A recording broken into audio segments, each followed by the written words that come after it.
কোরআন বলে লা তাকরাবুজ জিনা, তোমরা জিনা করিও না, এটা বলে না, বলছে কাছেও যেও না। কি বলছে? কাছেও যেও না। এখন ও বলছে এটা স্বর্গ থেকে আসে প্রেম, মানে কোরআন বলতেছে যেটার কাছেও যেও না, ও বলে যেটা স্বর্গ থেকে আসে।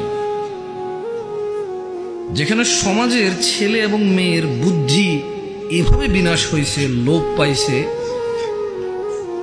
পৃথিবীর দুর্লভ কিছু জিনিস জাদুঘরে পাওয়া যায়, আমাদের সমাজের মানুষের বিবেক বুদ্ধি জাদুঘরেও রাখা নাই, কোথাও নাই, এটা নাই। আর এটা কেন? কারণ কুকুরের গোশত খাওয়া হারাম প্রত্যেক মানুষ জানে এবং ঘৃণা করে, এটা এড়িয়ে চলে। সুদ খাওয়া হারাম, মদ খাওয়া হারাম, এটা প্রায় মানুষ গ্রহণ করে। তুমি ঠিক বলার জন্য আসছি মিয়া, চুপ ভাই, একটু ভাই নীরব থাকেন ভাই। আপনি কি মনে হয় আমি এখানে আপনি ঠিক বলার পরে ঠিক হবে এই জেনে আসছি যে আমারে সবাই চেনে ভালোবাসে, আমি কিছু উনি ঠিক বললে তারপরে যে ঠিক হবে, আপনি সত্যায়ন করা ছাড়াও এটা ঠিক।